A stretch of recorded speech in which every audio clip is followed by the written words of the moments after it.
بسم اللہ الرحمن الرحیم۔ کروڑ پتی مجرم کو پھانسی کی سزا سنا دی گئی اور اس سزا پر عمل درآمد کے لیے اسے شہر سے دور ایک دور دراز ایک گمنام جزیرے کی جیل میں قید کر دیا گیا تاکہ وہ اپنی دولت یا اثر و رسوخ کو استعمال کرتے ہوئے فیصلے پر اثر انداز نہ ہو سکے۔ کروڑ پتی مجرم نے اس جزیرے پر ہی اپنی قسمت آزمائی کا فیصلہ کیا۔ اس کے لیے اس نے جیل کے سنتری کو رشوت دینے کا فیصلہ کیا تاکہ کسی بھی طریقے سے وہ کسی بھی قیمت پر جیل کے جزیرے سے باہر فرار ہو سکے۔ سنتری نے اسے بتایا کہ یہاں پر حفاظتی اقدامات بہت سخت ہیں، کوئی بھی قیدی جزیرے سے باہر نہیں نکل سکتا سوائے ایک صورت کے جو کہ موت ہے۔ لیکن لاکھوں کے لالچ نے سنتری کو قیدی کا ساتھ دینے پر آمادہ کر لیا۔ اس کے لیے سنتری نے ایک عجیب و غریب طریقہ نکالا اور اس کروڑ پتی مجرم کو بتا دیا جو درج ذیل ہے: سنو، جیل کے جزیرے سے صرف ایک چیز جو بغیر کسی حفاظتی انتظامات اور تفتیش کے باہر آتی ہے وہ ہے مردوں کا تابوت۔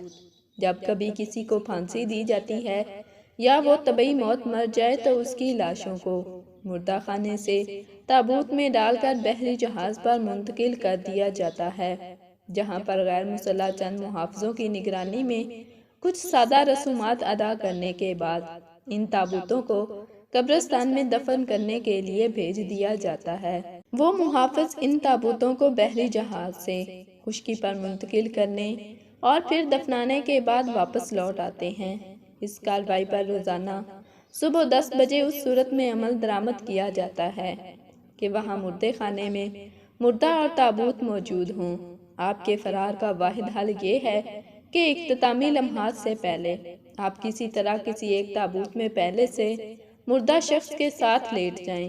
معمول کی کارروائی اختتام پذیر ہو، بحری جہاز سے آپ زمین اور زمین سے قبرستان پہنچ جائیں، وہاں جا کر تابوت کو دفن کر دیا جائے اور جیسے ہی عملہ وہاں سے واپسی کے لیے نکلے تو میں ہنگامی رخصت لے کر آدھے گھنٹے کے اندر اندر وہاں پہنچ کر آپ کو قبر اور تابوت سے باہر نکال لوں۔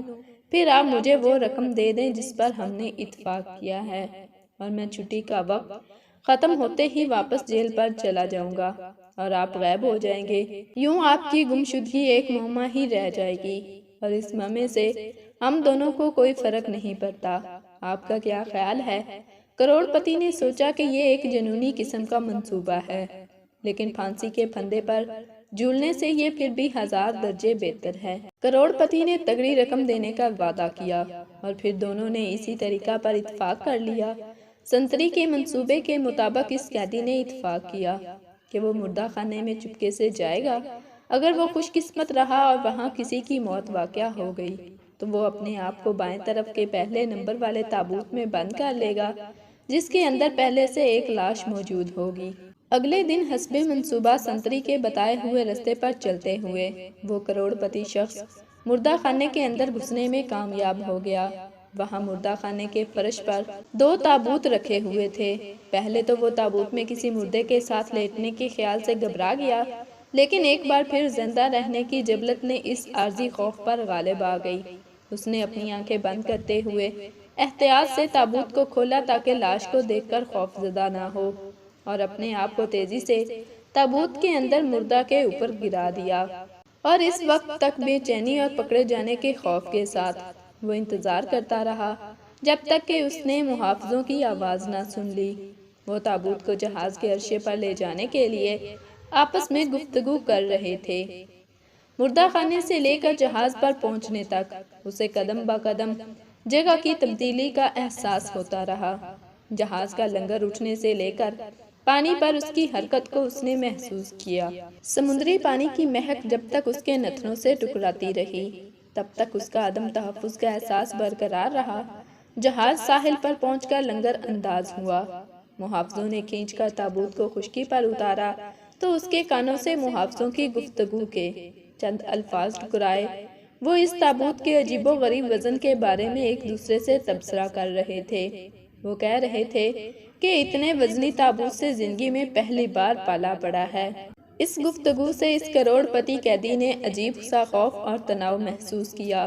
وہ ڈر گیا تھا کہ کہیں یہ محافظ اس تابوت کو کھول کر دیکھ ہی نہ لیں کہ اندر کیا ہے۔ لیکن تناؤ اس وقت ختم ہو گیا جب اس نے ایک محافظ کو لطیفہ سناتے ہوئے سنا، جس میں وہ زیادہ وزن والے قیدیوں کا مذاق اڑا رہا تھا۔ مردہ خانے سے لے کر قبرستان پہنچنے تک شاید یہ پہلا لمحہ تھا جب اس نے تھوڑی سی راحت محسوس کی۔ اب اسے محسوس ہو رہا تھا کہ تابوت کو گڑھے میں اتارا جا رہا ہے۔ چند لمحوں بعد اسے تابوت کے اوپری حصے پر مٹی کے بکھرنے کی آواز صاف سنائی دے رہی تھی اور محافظوں کے بولنے کی آواز آہستہ آہستہ کم ہوتے ہوئے ختم ہو گئی تھی، اور اب اس اندھیری قبر میں وہ ایک عجیب صورتحال سے دو چار تھا۔ انسانی لاش کے ساتھ 3 میٹر کی گہرائی میں وہ زندہ دفن تھا، اور ہر گزرتے لمحے کے ساتھ اس کے لیے سانس لینا دوبر ہوتا جا رہا تھا۔ اس نے سوچا یہ بات درست ہے کہ وہ اس سنتری پر بھروسہ نہیں کرتا تھا، لیکن وہ یہ بھی جانتا ہے کہ دولت سے محبت سب سے بڑی طاقت ہوتی ہے، اور وہ سنتری وعدے کے مطابق لاکھوں کی رقم لینے کے لیے دولت سے اپنی محبت کی بدولت ضرور آئے گا۔ انتظار طویل ہوتا جا رہا تھا، جسم پر پسینہ بہنے کا احساس یوں ہو رہا تھا جیسے ہزاروں چونٹیاں دھیرے دھیرے رینگ رہی ہوں۔ سانسیں دوگنی کی مانند تیز تیز چلنے لگی تھیں، اور حبس سے دم گھٹ رہا تھا۔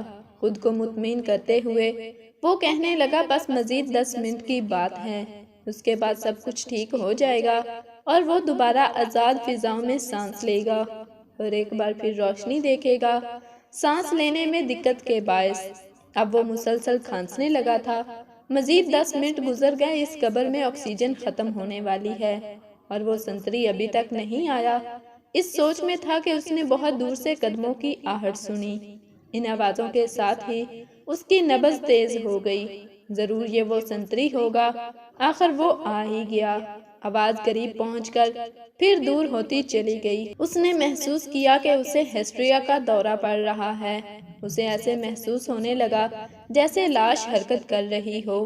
ساتھ ہی اس نے تصور میں دیکھا کہ اس کے نیچے دبا ہوا مردہ آدمی اس کی حالت پر طنزیہ انداز میں مسکرا رہا ہے۔